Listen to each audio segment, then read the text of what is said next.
Témoignage de Cheryl et John. Je suis né à Saint-Louis dans le Missouri, raconte Cheryl. Mon père servait comme sergent pour Air Force et ma mère me suivait fidèlement dans ses différentes affectations à travers le pays ainsi qu'à l'étranger. L'alcool occupait une grande place à la maison, mais mes parents m'assuraient que ce n'était pas un problème parce qu'ils ne buvaient pas au travail. Ils appréciaient tout simplement le goût de la bière et ils pouvaient arrêter à tout moment. Ils se comportaient différemment après avoir bu et j'ai remarqué que leurs amis buvaient très peu par rapport à eux, mais je me persuadais que le comportement de mes parents était normal. Dans son enfance, maman a beaucoup souffert de la polio. Elle a passé énormément de temps dans les hôpitaux et s'est sentie abandonnée et seule. Elle m'a dit qu'elle ne pouvait pas croire en un Dieu qui laissait des petits-enfants vivre dans une telle angoisse. Notre famille n'allait jamais à l'église. Le jour où des amis ont invité mon frère et moi à y aller, nous n'avons pas reçu l'autorisation.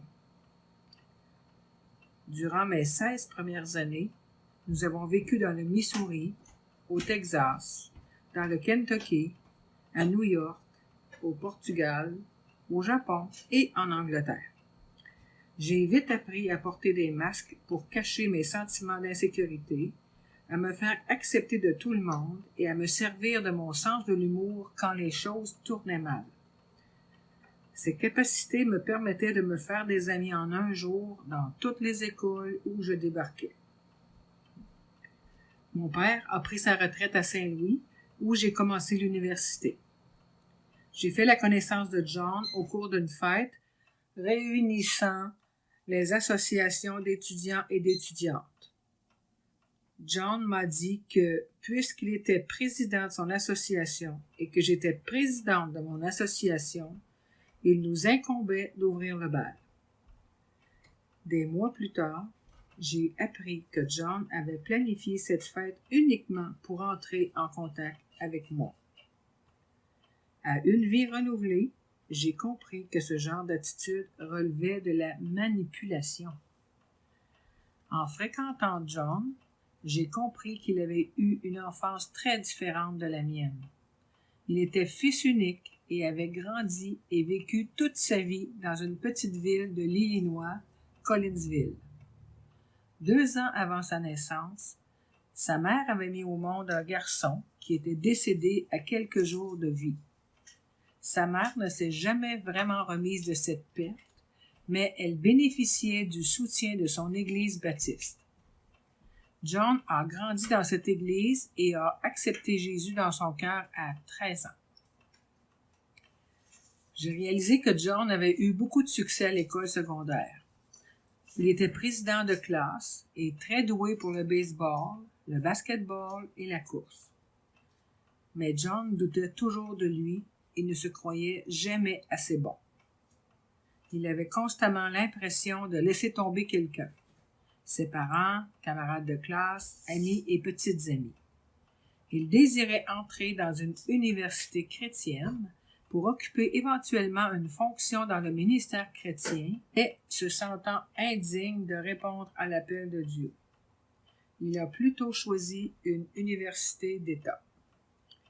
Dès ses premiers jours à l'université, il a rejoint une confrérie et trouvé la solution à tous ses problèmes. L'alcool. Comme John était un vrai bout en train, la fête ne commençait pas sans lui et ne se terminait qu'à son départ, je me suis engagée dans la confrérie avec prudence. J'avais vu les effets de l'alcool à la maison et j'en avais peur. Je n'ai rien bu avant mes 21 ans et après, j'ai bu très modérément. J'étais consciente que John buvait beaucoup, mais je me persuadais que c'était un comportement normal pour quelqu'un qui aimait la vie universitaire. Je ne voulais pas reconnaître que c'était un problème. En dépit des signes d'avertissement, nous nous sommes mariés en dernière année d'études. Nous ne voulions pas attendre, parce que nous étions pratiquement sûrs que John serait appelé à servir dans la guerre du Vietnam. John a suivi la formation d'officier et de pilote, Il a appris à se comporter comme un officier et à boire comme un gentleman. L'alcool lui offrait un moyen d'enfouir sa souffrance liée à la mauvaise estime de lui-même. Il a vite trouvé une bonne utilisation de l'oxygène pur dans l'avion, un remède contre ses gueules de bois matinales. À la fin de la guerre, il a été affecté à une unité de réserve et s'est rapidement lancé dans les affaires. Il a été engagé dans une entreprise et a obtenu une maîtrise en administration des affaires en suivant des cours du soir. Après 4 ans de mariage, j'ai accouché de notre fille, Laura, et 2 années plus tard de notre fils, Johnny. Comme John me pressait d'accepter Christ, je l'ai effectivement accepté comme Seigneur et Sauveur après la naissance de notre fille. Cependant, nous allions à l'église de manière très irrégulière. À l'époque où notre petit Johnny suivait l'école maternelle chrétienne, il m'a expliqué que nous pouvions aller dans son école le dimanche pour écouter des histoires sur Jésus. Cela m'a attiré et nous nous sommes engagés dans notre première église de maison. Entre-temps, John continuait son ascension professionnelle. Avant ses 30 ans, il avait atteint tous les buts de sa vie. À chacune de ses promotions, la famille déménageait. Je suivais les traces de mes parents et passais de ville en ville. J'avais peur que mes enfants développent un sentiment d'insécurité en déménageant si souvent. Le plus troublant, c'est que mon mari semblait plus malheureux à chaque succès. Il buvait de plus en plus et se refermait. Je ne savais pas quoi faire, ni vers qui me tourner. Je ne voulais pas que mes enfants grandissent dans une famille alcoolique. À cette époque, l'Église a pris une grande importance pour moi. On m'a confié l'enseignement pour enseigner dans la classe des petits, mais je ne me sentais pas à l'aise pour parler de nos difficultés à mes collègues. Tous les membres de l'Église se comportaient et agissaient comme si leur vie était parfaite. Les enfants et moi, nous nous sentions différents parce que John ne venait plus à l'Église avec nous. Petit à petit, les choses ont changé entre John et moi. Nous ne comprenions plus et parlions de moins en moins. Au début, j'ai pensé que notre relation évoluait à cause de tous nos déménagements. Nous avions déménagé 7 fois en 11 ans de mariage. Ou peut-être que nos contacts se raréfiaient parce qu'il voyageait tellement pour son travail. Mais je constatais néanmoins que sa consommation augmentait et que sa relation avec nous changeait. Il était émotionnellement distant et ne s'intéressait plus à nos vies. Chaque fois que je le confrontais, il m'assurait que l'alcool n'était pas un problème, parce qu'il ne buvait pas au travail, il aimait juste le goût de la bière et il pouvait arrêter à tout moment. C'était le même refrain que celui de mes parents. Ces paroles avaient toutefois un impact différent sur moi en tant qu'épouse et mère. S'il pouvait arrêter n'importe quand, alors pourquoi n'arrêtait-il pas? Peut-être que c'était de ma faute si John continuait à boire. Peut-être que si je me donnais la peine d'être plus jolie, plus intelligente, plus drôle, ou si je travaillais encore plus dur, peut-être arrêterait-il. Comme nous ne parlions à personne de nos luttes, tout le monde croyait que nous étions une famille sans problème. John a commencé à adopter une attitude défensive envers sa consommation. Comme il avait grandi au sein de l'Église, il se sentait de plus en plus mal à l'aise face à certains de ses choix. Ses relations avec notre famille, ses habitudes professionnelles et sa consommation d'alcool en augmentation constante. Il savait qu'il avait le choix entre continuer à vivre selon les standards du monde ou se repentir et se tourner vers Dieu.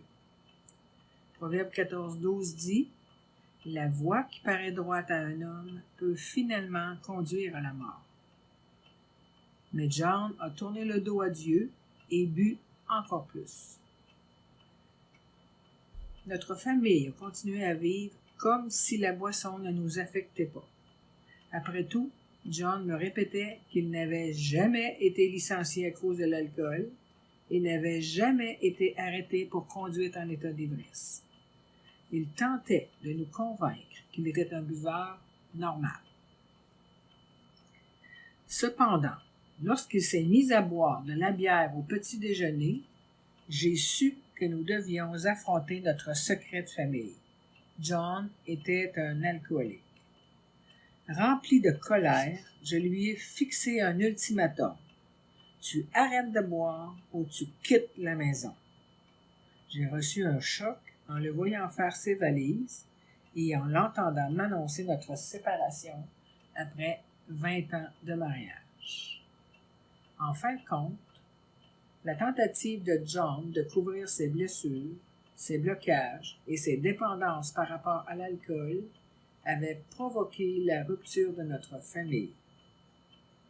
Ce qu'il considérait comme la solution à sa mauvaise estime de lui-même, l'alcool, était devenu le problème de sa vie qui l'affectait sur le plan émotionnel, psychique, physique et surtout spirituel. Lors d'un voyage d'affaires à Salt Lake City, John a réalisé qu'il ne pouvait pas se permettre de boire un verre de plus, mais il ne savait pas comment survivre sans un verre de plus. Sans en être conscient, il était arrivé à la première étape d'une guérison centrée sur Christ. Nous avons admis que nous étions impuissants devant nos dépendances et nos comportements compulsifs, que nous avions perdu la maîtrise de notre vie. Je sais que le bien n'habite pas en moi, c'est-à-dire dans ma nature propre. J'ai la volonté de faire le bien, mais je ne parviens pas à l'accomplir. Romains 7:18. Il avait touché le fond. Il est rentré à la maison et s'est inscrit au AA. Il a participé à 90 réunions en 90 jours. C'est ainsi qu'il s'est senti prêt pour l'étape 2. Nous en sommes venus à croire qu'une puissance supérieure à nous-mêmes pouvait nous rendre la raison. En effet, c'est Dieu qui produit en nous le vouloir et le faire pour son projet bienveillant. Philippiens 2:13. John a enfin compris que Dieu l'aimait de manière inconditionnelle et il a retrouvé espoir. À ce moment-là, il a pris la décision de soumettre sa vie et sa volonté aux soins de Dieu. C'était très différent du programme séculier des AA qu'il suivait, où l'on parlait d'une vague puissance supérieure. Enfant, il avait appris que sa puissance supérieure s'appelait Jésus-Christ. La volonté entêtée de John l'avait laissé vide et brisé. Sa définition de la volonté devait changer. Il a réalisé que la véritable volonté, c'est la volonté d'accepter que la puissance de Dieu agisse dans sa vie. Il a reconnu « Je ne peux rien, mais tout est possible à Dieu, et je décide de le laisser faire un jour après l'autre. » Il était prêt pour l'étape 3. Nous avons décidé de confier notre vie et notre volonté aux soins de Dieu. Je vous encourage donc, frères et sœurs, par les compassions de Dieu, à offrir vos corps comme un sacrifice vivant, saint, agréable à Dieu. Ce sera de votre part un culte raisonnable. Romains 12:1. Dieu a mis sur sa route une personne de confiance qui l'a aidé à cheminer vers la guérison. Son parrain lui a enseigné que la guérison n'est pas un chemin à entreprendre seul, que nous devons nous soutenir les uns les autres. Il a aidé John à garder l'équilibre et ne l'a pas jugé. Il l'a dirigé à travers l'étape 4. Nous avons procédé sans crainte à un inventaire moral approfondi de nous-mêmes. Réfléchissons à nos voies, examinons-les et retournons à l'Éternel. Lamentation 3, 40. John a dû se replonger dans son enfance et affronter les blessures, blocages et dépendances qu'il avait tenté de noyer dans l'alcool pendant toutes ces années. Il a compris que le décès de son frère avait affecté sa famille et son estime de lui-même. Le bilan de sa vie a clairement montré que son alcoolisme avait détruit toutes ses relations importantes. Avec l'étape 5, il a appris: nous avons avoué à Dieu, à nous-mêmes et à un autre être humain la nature exacte de nos torts. Avouez-vous donc vos fautes les uns aux autres et priez les uns pour les autres afin d'être guéris. Jacques 5, 16. Finalement, John a pu affronter la vérité de son passé et accepter le pardon de Jésus qui l'a appelé des ténèbres à sa merveilleuse lumière, selon 1 Pierre 2, 9. J'ignorais que John commençait à prendre en main son alcoolisme, consacrant toute mon énergie à maintenir mon masque pour cacher une fois de plus ma douleur. Je tenais à donner l'impression que tout allait bien. Je devais garder le contrôle. C'est à cette époque que mon dysfonctionnement s'est plus clairement révélé. Je n'avais encore parlé à personne de notre séparation conjugale. Mes parents l'ont apprise 7 mois plus tard. Je désirais en parler à mes amies chrétiennes de l'école où je travaillais, mais je ne me sentais pas en sécurité. J'avais peur de leur jugement. Je me disais qu'elles ne comprendraient pas. Pendant les cultes dominicaux, je me demandais si d'autres souffraient comme moi sans oser en parler. Est-ce que d'autres se sentaient aussi différents et seuls? J'ai décidé de changer d'église en espérant trouver un endroit sûr pour parler de notre souffrance avec d'autres. Les enfants et moi avons commencé à nous rendre à l'église Saddleback. Mais comme nous ne voulions pas nous sentir différents ni seuls, nous n'avons parlé à personne de la séparation. Craignant les critiques de l'école où je travaillais, j'ai accepté la fonction de directrice dans une autre école chrétienne. Ce travail payait plus et le pasteur a compris ma situation. L'école comptait 400 familles, 50 femmes y travaillaient et, comme je l'ai appris lors de ma première journée, elle avait une dette de 40 000 $. La première chose qu'on attendait de moi était que l'école rembourse l'argent. Jusqu'alors, j'avais réussi à faire croire que j'étais capable de gérer tous les changements de ma vie. Mais après ce premier jour de travail, je me suis effondrée. Je ne pouvais plus arrêter de pleurer. C'est alors que John est arrivé pour saluer les enfants et me demander des nouvelles de ma première journée de travail. J'étais mal à l'aise d'avoir perdu la maîtrise de moi-même, mais je ne pouvais rien faire d'autre. Pendant que je lui expliquais la situation, j'ai remarqué que John avait les larmes aux yeux en essayant de me réconforter. Il a cherché à m'aider en me donnant des conseils. Étonnamment, nous avions une conversation normale et amicale. Il semblait sincèrement souffrir avec moi. C'était troublant. John montrait des signes de changement et je ne savais pas comment réagir. Sans en être consciente, j'étais en train de cheminer à travers les étapes 1 à 3. Je savais que j'étais complètement impuissante et que je n'arriverais pas à surmonter la séparation toute seule. J'ai placé ma confiance en Jésus et me suis appuyée sur lui.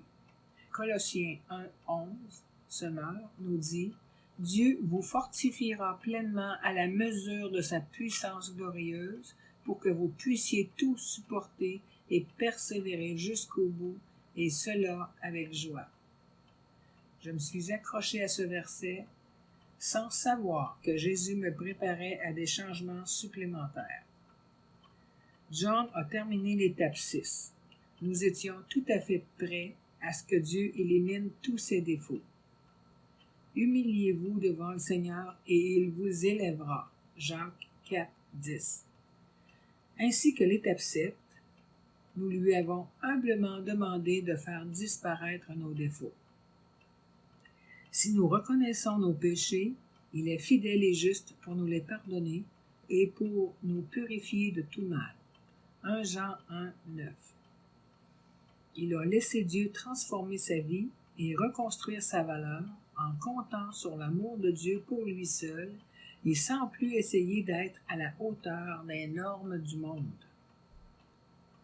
Puis, John est revenu plus fréquemment à la maison, soi-disant pour visiter les enfants, mais nos ados étaient souvent absents. J'ai réalisé qu'il avait beaucoup changé. Il apportait une pizza ou un film et nous passions des soirées ensemble. Il souriait plus souvent et parfois il éclatait de rire. Je ne l'avais pas vu rire ainsi depuis des années. Bien qu'hésitant, Laura et Johnny lui ont demandé de nous accompagner à l'église. John a aimé Saddleback et s'y est rapidement senti comme chez lui. Il est venu régulièrement. Entre-temps, John s'était attaqué à l'étape 8. Nous avons dressé une liste de toutes les personnes que nous avions lésées et nous avons consenti à réparer nos torts envers chacune d'elles. Ce que vous voulez que les hommes fassent pour vous, faites-le vous aussi de même pour eux. Luc 6, 31. Après une année de séparation, un jour, John a laissé une note sur ma table pour m'inviter à dîner. J'étais surprise qu'il veuille me rencontrer le jour de la Saint-Valentin, 14 février 1991. Il m'a expliqué qu'il était en train de guérir et qu'il assistait à des réunions tous les jours. Il en était à l'étape 9. Nous avons réparé nos torts directement envers ces personnes dans la mesure du possible, sauf lorsqu'en ce faisant, nous risquions de leur nuire ou de nuire à d'autres. Si donc tu présentes ton offrande vers l'autel et que là tu te souviennes que ton frère a quelque chose contre toi, laisse là ton offrande devant l'autel et va d'abord te réconcilier avec ton frère, puis viens présenter ton offrande. Matthieu 5, 23-24. John m'a dit qu'il avait lésé beaucoup de personnes, dont d'anciens employeurs, employés, amis et voisins. Mais il voulait surtout demander pardon à Johnny, Laura et moi. Il regrettait toute la souffrance qu'il nous avait fait subir à cause de sa consommation d'alcool. Il a assumé toute la responsabilité de son alcoolisme et m'a dit que j'en étais nullement responsable.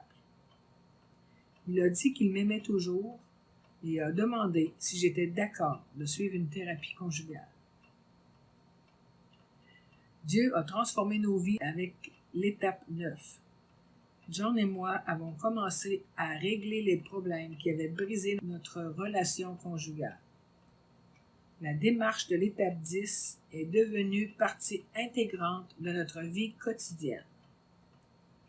Nous avons poursuivi notre inventaire personnel et promptement admis nos torts dès que nous nous en sommes aperçus. Ainsi donc, que celui qui croit être debout fasse attention à ne pas tomber. 1 Corinthiens 10, 12. 5 mois après l'étape 9, Dieu a ouvert nos cœurs et nous avons renouvelé nos vœux de mariage. Toute la famille a reçu le baptême en même temps et nous avons suivi tous les enseignements, étape 1, de l'Église pour devenir membre. Dans le cours qui forme au ministère, John a trouvé l'un de ses versets préférés, 1 Pierre 1, 9, 10. Vous, au contraire, vous êtes un peuple choisi, des prêtres royaux, une nation sainte, un peuple racheté afin de proclamer les louanges de celui qui vous a appelés des ténèbres à sa merveilleuse lumière. Vous qui autrefois n'étiez pas un peuple, vous êtes maintenant le peuple de Dieu. Vous qui n'aviez pas obtenu compassion, vous avez maintenant obtenu compassion.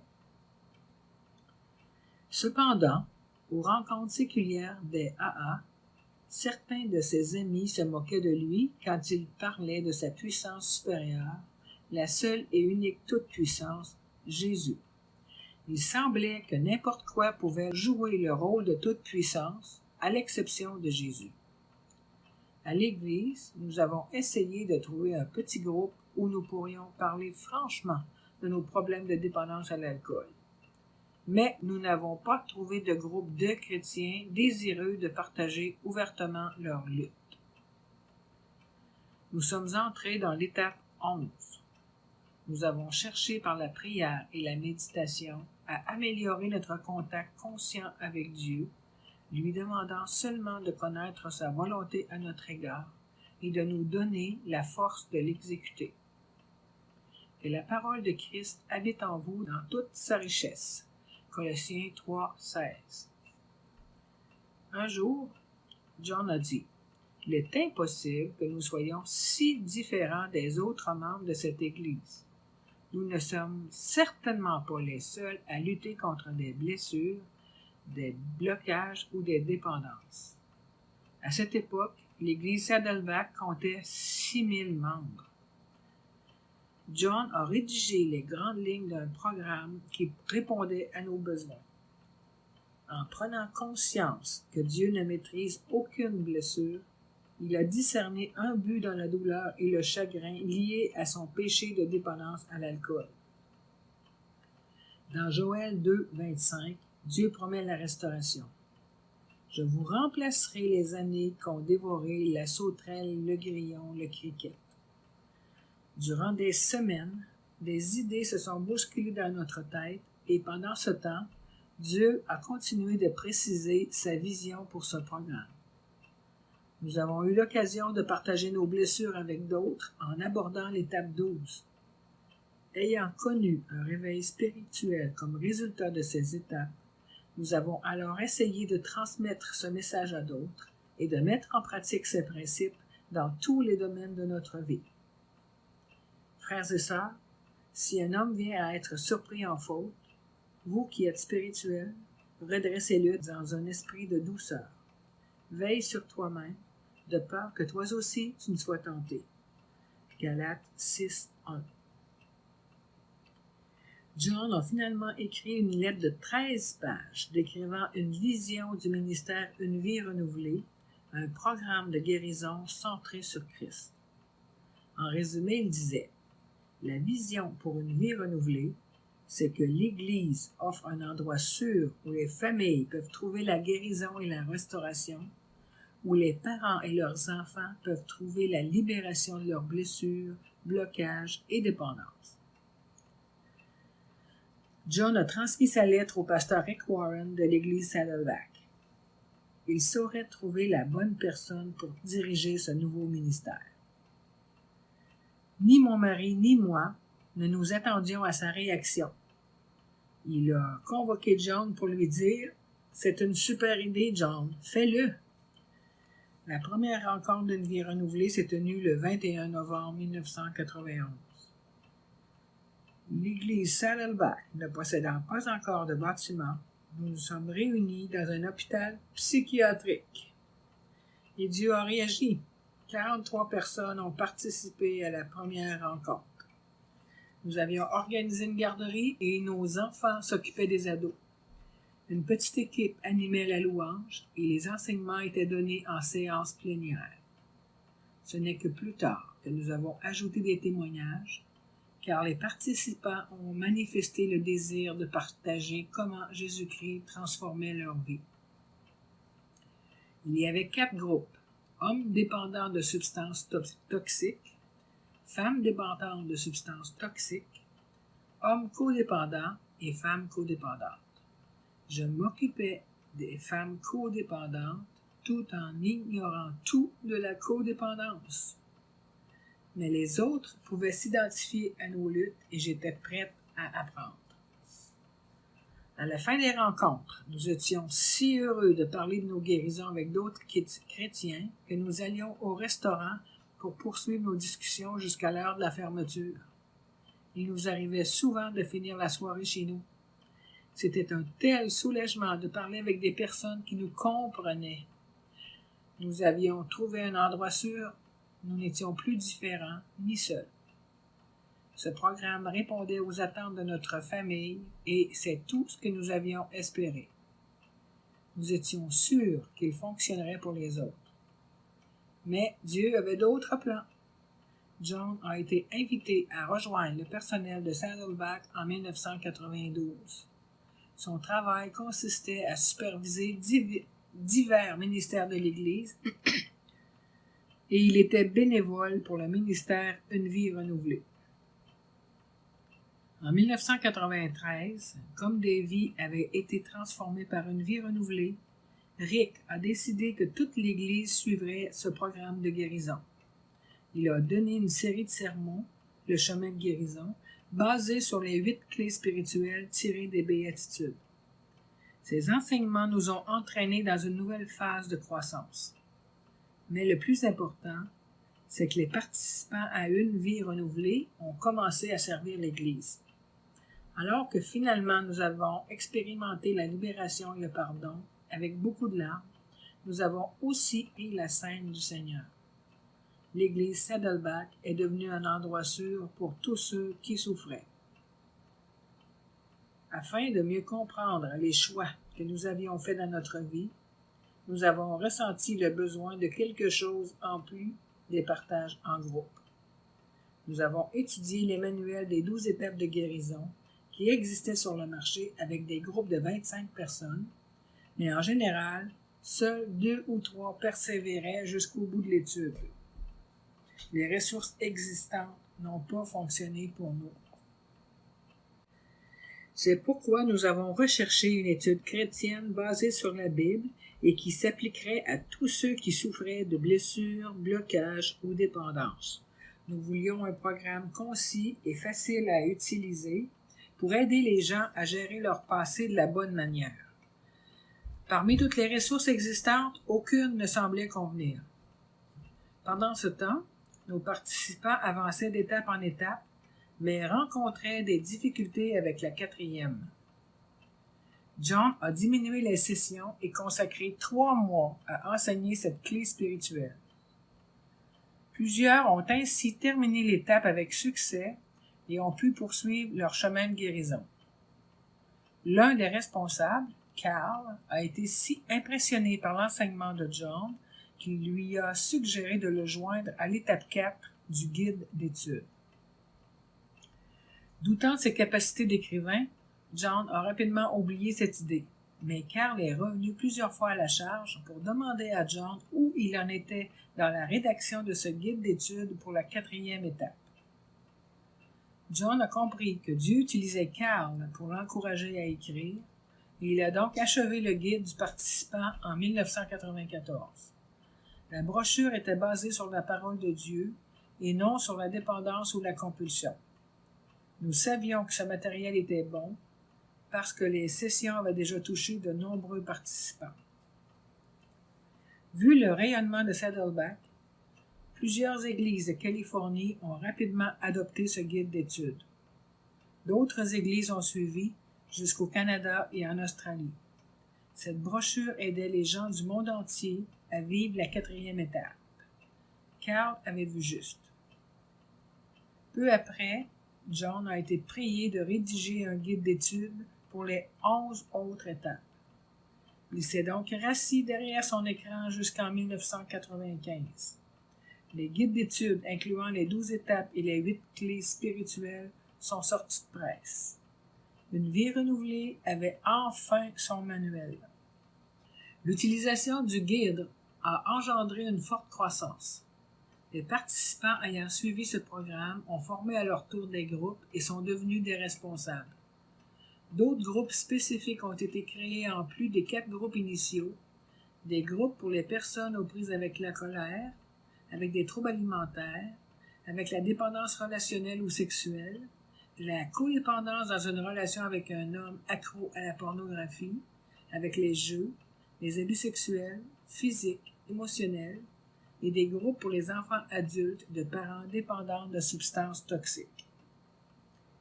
Des églises de tout le pays appelaient pour savoir comment lancer ce programme. Les questions étaient nombreuses et complexes. Comment commencer ce programme? Comment trouver des responsables? Comment préparer les sessions compte tenu d'un emploi à plein temps et de la charge d'une famille? Pour répondre à ce flot de questions, le guide de l'enseignant a été rédigé en 1996. Durant les premières années, nous avons imprimé ces livres dans notre garage. C'était excitant d'envoyer ces colis aux quatre coins des États-Unis ainsi qu'à l'étranger. En 1998, l'éditeur Zondervan a repris cette tâche afin de permettre une plus large diffusion. Le guide du participant et le guide de l'enseignant ont été publiés dans 23 langues différentes et sont connus de 45 établissements carcéraux. Luc 4, 18, 19 dit « L'Esprit du Seigneur est sur moi, parce qu'il m'a consacré par onction pour annoncer la bonne nouvelle aux pauvres. Il m'a envoyé proclamer aux prisonniers la délivrance et aux aveugles le recouvrement de la vue. » Les différents responsables d'une vie renouvelée ont un jour souhaité se rencontrer pour créer un réseau. Dans ce but, nous avons organisé en 1999 le premier sommet qui a réuni 73 personnes à Saddleback.